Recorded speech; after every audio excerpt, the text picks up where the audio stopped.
গুরুদেব যে নির্দেশ, গুরুদেব যে আদেশ প্রদান করেছেন সেই মতো চলো, আর তার নির্দেশ মতো চলো, তবেই দেখবে গোবিন্দ সামনে দাঁড়িয়ে থাকে। সূর্যের আলো ছাড়া সূর্যকে দেখা যায় না। এখন তোমার সূর্যকে দেখতে পাবে না, কারণ সূর্য নেই। টর্চ লাইট দিয়ে সূর্যকে দেখা যায় না। আর আমাদেরও টর্চ লাইট আছে, আর কিছু নেই, দুটো চোখা টর্চ লাইট। টর্চ লাইট একটা সীমিত শক্তি। এই সীমিত শক্তি দ্বারা অসীমকে দেখা যায় না। অসীমকে দেখতে গেলে অসীম শক্তি চায়, সেটা একমাত্র গোবিন্দের দেওয়া হওয়া যায়। এই জন্য ভগবান বলেছেন, দিব্যম দদামি তে চক্ষু পশ্যমে জগমেশ্বরম। অর্জুন, আমি তোমাকে দিচ্ছি কৃপা করে। কৃপা না করলে গোবিন্দকে পাওয়া যাবে না। তুমি হাজার তপস্যা করো না, নায়মাত্মা প্রবচনে লভ্যা না মেধয়া না বহুলাশ্রুতেন জমি বৈশ্য ব্রুতে স্বস্তেন লভ্যা। তিনি কৃপা করে যাকে দর্শন দেন, সেই একমাত্র দর্শন করতে পারবে।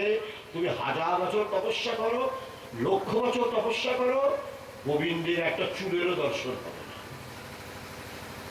এই জন্য ভগবান বলেছেন, কৃপা, করুণা, অনুকম্পা, দয়া, এইগুলি যদি না অবলম্বন করো তাহলে আমাকে পাওয়া কঠিন। ভাগবতের প্রতিটি পৃষ্ঠায় পৃষ্ঠায় ভগবান এ কথাই বলে যাচ্ছে যে আমাকে ভালো। দৈবী হেষা গুণময়ী মম মায়া দুরত্যয়া মামেব যে প্রপদ্যন্তে মায়ামেতাং তরন্তি তে। অর্জুন ভগবানকে বলছেন, আমরা কি চিরকাল অন্ধকারেই থাকবো? তোমার কৃপা কি আমাদের প্রতি হবে না? জীবনে ভুলই ভুল করে যাব, কোনোদিন কি শুধরাবে না? এই জীবনটাই তো আমাদের ভুল। যে জীবনে গোবিন্দের উপাসনা হয় না, যে জীবনে গুরুকরণ হয় না, যে জীবনে গুরুসঙ্গ হয় না, যে জীবনে সাধু সঙ্গ হয় না, যে জীবনে শাস্ত্র সঙ্গ হয় না, যে জীবনে সৎকথা হয় না, আলোচিত হয় না, আস্বাদিত হয় না, বিবেচিত হয় না, পালিত হয় না, সে জীবন হলো ভুল। অ্যানিম্যাল মানে পশুর জীবন। দুটো চোখ থাকলে সে মানুষ হয় না, দুটো হাত থাকলে সে মানুষ হয় না, আর একটা পেট আর দুটো পা থাকলে সে মানুষ হয় না। মানুষ মানে যার মান আর হুঁশ আছে, সেই মানুষ হয়। হুঁশ মানে যার গোবিন্দ চরণে মতি আছে, গুরু চরণে মতি আছে, সেই একমাত্র মানুষ। এই ভাগবতের কথা, এই আমার তোমার কথা না। ভগবান নিজেই বলছেন, উচ্চ বিশালহীন মৃগশ্চরন্তি। দুটো চোখ নিয়ে এসছো, দুটো কান নিয়ে এসছো, নাক নিয়ে এসছো, মুখ নিয়ে এসছো, মানুষ হয়ে গেলে? মোটেই নয়। এই সাক্ষাৎ পশু, শুধু শিংটা নেই আর ল্যাচটা নেই। যে গোবিন্দের নাম করে না, গোবিন্দ ধ্যান করে না, কৃষ্ণ মেডিটেশন করে না, কৃষ্ণ ধ্যান করে না, আত্মচিন্তন করে না, আত্মধ্যান করে না, সে মানুষও সাক্ষাৎ পশু। ভগবান একথা শাস্ত্রের প্রতিটি পৃষ্ঠায় পৃষ্ঠায় বলেছে। এই জন্য সাধু সন্তরা আসেন তোমাদের এই ভুলকে ভাঙিয়ে দেওয়ার জন্য। তোমরা ভুল পথে চলছো, সৎ পথে চলো, সংসার করো। সংসার করার নিষেধ শাস্ত্রে কোথাও নেই, কিন্তু সংসারের মধ্যে গোবিন্দকে ভালোবাসো। সংসারকে ভালোবাসলে ওই যে love is sweet poison, love is sweet poison. সংসার যদি ভালোবাসো, তার রিটার্ন বিষ ছাড়া আর কিছু হবে না, অশান্তি ছাড়া আর কিছুই না। এই জন্য যদি ভালোবাসতে হয়, গোবিন্দকে ভালোবাসো, গুরু গোবিন্দকে ভালোবাসো, যার রিটার্ন একমাত্র মোক্ষ, আদারওয়াইজ আর কিচ্ছু নয়। সুতরাং শ্রবণম কীর্তনম বিষ্ণু স্মরণম পদসেবনম অর্চনম বন্দনম দাস্যম সাক্ষম আত্মনিবেদনম। শ্রবণম, ভগবানের কথা শোনো। এই আত্মকথা, এই জীবন কথা, এই অমৃত কথা, এই সুধাময়ী কথা, এই রসময়ী কথা। রসময়ী রাধা रसमय श्याम रसमय श्री वृंदावन धाम रसमयी राधा रसमय श्याम रसमय श्री वृंदावन धाम रसमयी राधा रसमय श्याम रसमय श्री वृंदावन धाम रसमयी राधा रसमय श्याम रसमय श्री वृंदावन धाम रसमयी राधा रसमय श्याम रसमय श्री वृंदावन धाम जय जय श्यामा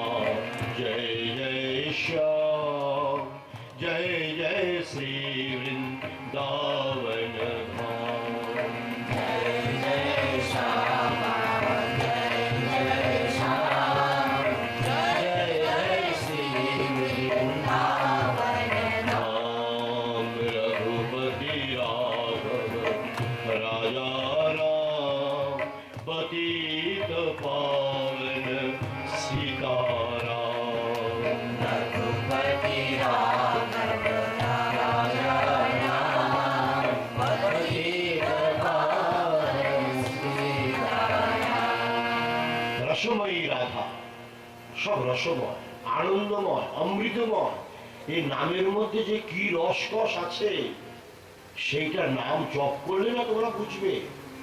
দুধের মধ্যেই ঘি থাকে, জানো ঘি কখনো উপর থেকে টপকে পড়ে না, এ দুধের মধ্যেই থাকে। ওইটাকে দই পাততে হয় অথবা জাল দিলে মন্থন করো ঘি বেরিয়ে আসে।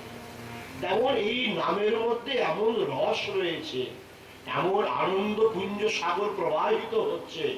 এই নামকে তোমরা যদি ধরে রাখতে পারো তাহলে আর এই সংসার ভুলের মধ্যে পড়তে হবে না। এই জন্য গোবিন্দ এই নাম দিয়ে গিয়েছেন কলিযুগে, যেটা আচার্য চৈতন্য মহাপ্রভু বলছেন নাম নাম আকারি বহুধা শিক্ষাষ্টকে নাম নাম আকারি বহুধা নিজ সর্বশক্তি স্তত্রার্পিতা নিয়মিতা শরণেন কালঃ এতাদৃশী তব কৃপা ভগবন মমাপি দুর্দৈব মৃত্যুষ মহা জনিনানুরাগ। অনুরাগ, অনুরাগ মানে অনুরক্তি, অনুরক্তি মানে ভক্তি, ভক্তি মানে ভালোবাসা, আর কিছুই না। ভালোবাসা, গোবিন্দকে ভালোবাসতে হবে। ভাগবত মানে ভালোবাসা, গীতা মানে ভালোবাসা। গীতার প্রতিটি শ্লোকে ভগবান বলছেন অর্জুন আমার জিনিস আমাকে ফিরিয়ে দাও। তোমাকে যে দুটো চোখ দিয়েছি, কান দিয়েছি, আমার থেকেই লোন নিয়ে এসছো। এই চোখ তো তোমার আমার কাছ থেকে নিয়ে এসছো, এই কান হাত পা সব আমার থেকে লোন নেওয়া, আর আমাকে শোধ করছো না। কি অদ্ভুত! এই সংসারে তোমরা যা বিষয় ভোগ করছো, তোমার স্ত্রী স্বামী ছেলে মেয়ে, একটু চিন্তা করে দেখো কে তোমাদের দিয়েছেন? সব গোবিন্দের। এই বিষয়ে কোনো সন্দেহ নেই, সব গোবিন্দের দেওয়া। তোমার স্ত্রীকে গোবিন্দই দিয়েছেন, তোমার স্বামীকে গোবিন্দই দিয়েছেন, তোমার ছেলে মেয়ে নাতি পুতি বাতি ছাড়ি ছাতি বাড়ি গাড়ি হাড়ি শাড়ি মুড়ি মুড়কি যা কিছু আমার আমার আমার আমার আছে সব গোবিন্দের। গোবিন্দ ছাড়া এই সংসারে আর কোনো শেষও নেই, আরম্ভও নেই। তিনি আরম্ভ, তিনি শেষ, মাঝখানার কিচ্ছু নেই, শুধু জীবাত্মা পরমাত্মা, আর কিচ্ছু নেই। এইটি হলো রাস। এইটি আমি বললাম রসময়ী রাধা রসময় শ্যাম রসময় শ্রী বৃন্দাবন ধাম রসময়ী রাধা রসময় শ্যাম রসময় শ্রী বৃন্দাবন ধাম জয় জয় শ্যামা জয় জয় শ্যাম জয় জয় শ্রী বৃন্দাবন ধাম জয় জয় শ্যামা জয় জয় শ্যাম জয় জয় শ্রী বৃন্দাবন ধাম রঘুপতি রাঘব রাজা রাম পতিত सीताराम। रघुपति राघव राजा राम, पतित पावन सीताराम। এই জিনিস সব এক, ওই একই রস, তাকেই বলা হয় রাস। রসের যে সামূহিক অনুভূতি, ওটাই হলো রাস। আর সেই রস রয়েছে ফুলের মধ্যে, রস রয়েছে পৃথিবীর সবকিছুর মধ্যে, মানে গোবিন্দ রয়েছেন। রস ছাড়া কোনো জিনিস হয় না। সেই রসের যে দিব্য অমৃত আস্বাদন, এই হলো রাস, জীবাত্মার পরমাত্মা।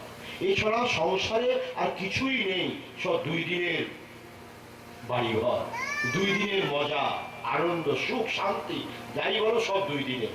তারপর আর কিচ্ছুই নেই, থাকে একমাত্র গোবিন্দ আর তুমি। যাই হোক, শ্রবণম। পরীক্ষিত অর্জুনের পৌত্র ছিল, অভিমন্যুর পুত্র পরীক্ষিত। সাধারণ তোমাদের মতো গৃহী ছিল, এমন লাগে সে আমাদের মতো একটা সাধু সন্ত ছিল, তাও নয়। বাচ্চা কাচ্চা সবই ছিল। সংসারী হওয়ার আমাদের মতো সাধুই হও। ভগবানকে পাওয়া একই অধিকার। তোমরাও গোবিন্দকে পাবে, যেমন আমরা পাই, তোমরাও পাবে, এ বিষয়ে কোনো সন্দেহ নেই। শুধু কর্ম করে যেতে হবে। আমরা আমাদের কর্ম করছি, তোমরা তোমাদের কর্ম করো। আমাদের কর্ম হিমালয়ে যে বৃন্দাবনে তপস্যা করা, সাধনা করা, তোমাদের উপদেশ দেওয়া, এটা আমাদের কর্ম। তোমাদের কর্ম হলো স্ত্রীর সেবা করা, স্বামীর সেবা করা, ছেলে মেয়ের সেবা করা, সংসারের সমাজের সেবা করা, পারিবারিক সকলের সেবা করা, এটা তোমাদের ধর্ম। যে যাই করো না কেন, আমরা গোবিন্দের সেবা করছি। আমি আমার স্ত্রীর সেবা করছি মানে স্বয়ং ভগবানের সেবা করছি। আমি আমার স্বামীর সেবা করছি মানে ভগবানের সেবা করছি। ভগবানেরই পাঠানো, সব সব ওখান থেকে এসছে, এখানে নতুন করে কিছু তৈরি হয়নি। আমি আমার ছেলে মেয়ের সেবা করছি মানে গোবিন্দের সেবা করছি। এইরকম গোবিন্দের মন্দির বানিয়ে নিতে হয়। সমস্ত দেহ হলো ভগবানের মন্দির, জানো তো? এই যে তোমাদের ছেলেদের দেহ, মেয়েদের দেহ, এটা কিচ্ছু না, ভগবানের মন্দির। এরকম ভাবে সকলকে শ্রদ্ধা করতে হয়, প্রণাম করতে হয়। এইটি হলো মানব জীবন। অন্যথা এই জীবনে ভুলই ভুল হয়ে যাবে। মরার সময় বুঝতে পারবে ঠেলা খেলা কি, যখন নরকে যাবে। যাই হোক, শ্রবণম মানে শোনা, কিছুই না, কেবল কৃষ্ণ কথা শুনতে হয়। পরীক্ষিত কথা শুনছে। আত্মদেব উপাখ্যান, ধ্রুব উপাখ্যান, প্রহ্লাদ উপাখ্যান, নবযোগীন্দ্র সংবাদ, ঋষভদেব উপাখ্যান, অজামিল সংবাদ, অম্বরীশ সংবাদ, পুরো ভাগবতের 18,000 শ্লোক, 18,000 শ্লোক কেবল শুনে গেল। 7 দিন, 7 দিন, বেশি না। আমরা সকলেই কিন্তু 7 দিনই আছি, জানবে। 7 দিনের বেশি আমরা কেউ টিকবো না এই সংসারে। ওইটাই ঘুরে ফিরে 7 দিন হয়ে আসছে। হ্যাঁ, আর কইতাম পারতাম না। ওই 7 দিনটাই ঘুরে আসছে। সোম, মঙ্গল, বুধ, বৃহস্পতি, শুক্র, শনি, রবি। হ্যাঁ, আমরা সকলে কিন্তু 7 দিনের জন্যই এসেছি। সুতরাং বেশি চিন্তা করে লাভ নেই, যেমন নাতিপুতি ভগবান আছে, কত বিয়েটা হয়ে যা, তোমাকে একটা 5 লক্ষ টাকা চেক কেটে দিচ্ছি, তুমি একটু বাড়িয়ে দিও যাতে বেশি দিন থাকতে পারি। নাতির আবার পুত্র হবে, তার আবার পুত্র হবে, তার আবার বিয়ে হবে, আমি দেখে যাব, আমি দাদু তো। ভগবান সময় মতো সকলকেই নিয়ে চলে যান। কেউ এ সংসারে থাকতে পারবে না। অবশ্য উনি 5 লক্ষ টাকার ড্রাফটে প্রসন্ন হন না, তিনি প্রসন্ন হন ভক্তিতে। ভক্তিতে যদি তিনি প্রসন্ন করতে পারো, তাহলে 5 বছরের জেল 2 মাস হয়ে যেতে পারে, এটা নিঃসন্দেহ। এগুলো তো জেল না, আমি তো জেলেই আছি, হাড় মাংসের জেল। এটা হাড় মাংসের জেল জাস্ট, আর কিছু না, নাথিং। যাই হোক, পরীক্ষিত এমনি তো ভগবানের নাম কেউ করে না। সুন্দর সংসার পরিবার হলে ভগবান কেউ ডাকতে চায় না। কাম সাইড, তুমি যখন বিপদে পড়বো তখন এসো, এখন একটা সাইডে বসে থাকো। ভগবান দেখলো একে তো বিপদেই ফেরাতে হয়, নাহলে আমাকে ডাকতো না, ডাকতো না। সুতরাং পরীক্ষিতের মতো রাজা, বুঝতে পারছো তো? পাণ্ডবদের বংশধর একটাই ছিল পরীক্ষিত। ওকে মারার জন্য অশ্বত্থামা কত চেষ্টা যে করেছে সে তো তোমরা সব জানো, এ বলে আর লাভ নেই। কিন্তু একটা কথা, রাখে কৃষ্ণ মারে কে? আর মারে কৃষ্ণ রাখে কে? উত্তরা গর্ভবতী অবস্থা, পরীক্ষিত গর্ভে ছিল, এখন হাউমাউ করে এসে পড়েছে কৃষ্ণচরণে। যখন কুরুক্ষেত্র যুদ্ধ শেষ, ভগবান চলে যাচ্ছেন দ্বারকা, এমন সময় দেখছেন দূর থেকে উত্তরা ছুটে আসছে, গর্ভে ছিল পরীক্ষিত। হাউমাউ করে ভগবানের পায়ে পড়েছে, ভগবান আমাকে বাঁচান, আমার সন্তানকে ব্রহ্মাস্ত্র প্রয়োগ করেছে অশ্বত্থামা। তার অনেক ইতিহাস আছে, এসব তোমাদের কি বলবো। ব্রহ্মাস্ত্রকে কেউ অস্বীকার করতে পারে না, ব্রহ্মাস্ত্র ছাড়লে তার মৃত্যু অবশ্যম্ভাবী। কিন্তু গোবিন্দ যার সহায়ক, পৃথিবীর কোন অশুদ্ধ শক্তি তার একটা চুলো ছুটতে পারে না। সুতরাং গোবিন্দ পায়ে যেই পড়েছে, গোবিন্দ এতটুকু একটা রূপ ধারণ করে উত্তরার গর্ভে প্রবেশ করে সুদর্শন চক্র দিয়ে ব্রহ্মাস্ত্রকে নষ্ট করে দিয়েছেন। ওই পরীক্ষিত, এই পরীক্ষিতের জন্ম হলো। পরীক্ষিত জন্ম নেওয়ার পরে চিন্তা করলো, গর্ভে আমি এতটুকু একটা লোককে দেখেছিলাম, আর তো কেউ দেখতে পাচ্ছি না, লোকটা কোথায়? এই লোকটাকে খোঁজার জন্য তিনি সাংঘাতিক তপস্যা করতেন, কিন্তু গর্ভের ছোট্ট লোকটাকে দেখা, ওটাকে আর তিনি ভুলতে পারেননি। কৃষ্ণকে কোনই ভোলা যায়? আর কৃষ্ণ যদি একবার যাকে আকর্ষণ করেছে, সে কৃষ্ণ ছাড়া থাকতে পারে না। এ এমন একটা চুম্বক যেটা ভাষায় ব্যক্ত করা যায় না। তার আকর্ষণে যে পড়েছিল গোপিকারা, স্থির থাকতে পারেনি। নিজের স্বামীর সেবা, কেউ চুল বাঁধছিল, কেউ আলতা পরছিল,